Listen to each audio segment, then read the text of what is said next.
اذان میں کیا بولا جاتا ہے؟ اذان چونکہ آپ لوگوں کو ہندی آتی ہے، اردو نہیں آتی، تو آپ لوگوں نے کبھی کوشش نہیں کیا ہوگا، لیکن ایک بار کوشش کرو کہ اذان میں بولا کیا جاتا ہے۔ اذان میں یہ کہا جاتا ہے دن میں 5 بار یا 2 بار جب بھی اذان ہوتی ہے، اللہ کے علاوہ دوسرا اور کوئی بھی عبادت کے لائق نہیں، یہ بولا جاتا ہے۔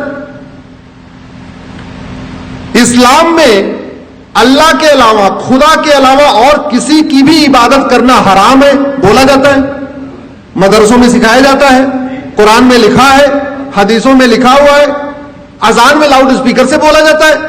نہیں گوگل ٹرانسلیٹ کر کے دیکھ لینا، اذان کا مطلب سرچ کرنا، آپ کو پتہ چل جائے گا کیا مطلب اس میں بولا جاتا ہے۔ اگر اللہ کے علاوہ کسی اور کی عبادت کرنا حرام ہے تو پھر مزاریں کیوں بن رہی ہیں؟ پھر درگاہیں کیوں بن رہی ہیں؟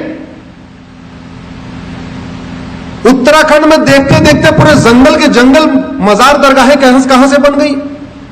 اور آپ کی جانکاری کے لیے بتا دوں، عرب میں ایک بھی مزار نہیں ہے، عرب میں ایک بھی درگاہ نہیں ہے، اور عرب میں ایک بھی پکا قبرستان نہیں ہے۔ اس لیے نہیں ہے کیونکہ بت پرستی، کسی بھی اور کے سامنے سجدہ کرنا، کسی بھی اور کے سامنے سر جھکانا، یہ حرام ہے۔ اب مزار میں لوگ سر جھکاتے ہیں کہ نہیں؟ درگاہ میں جھکاتے ہیں کہ نہیں؟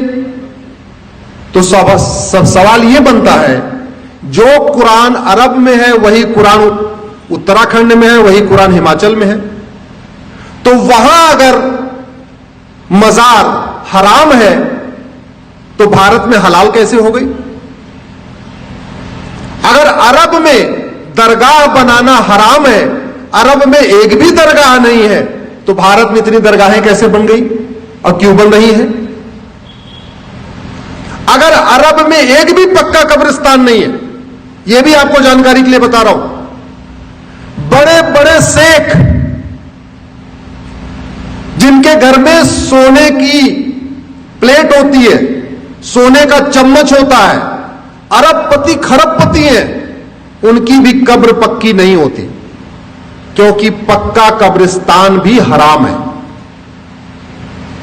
اب سوال یہ بنتا ہے، قرآن وہی، حدیث وہی، اگر عرب میں پکا قبرستان حرام ہے تو بھارت میں وہ جائز کیسے ہو گیا؟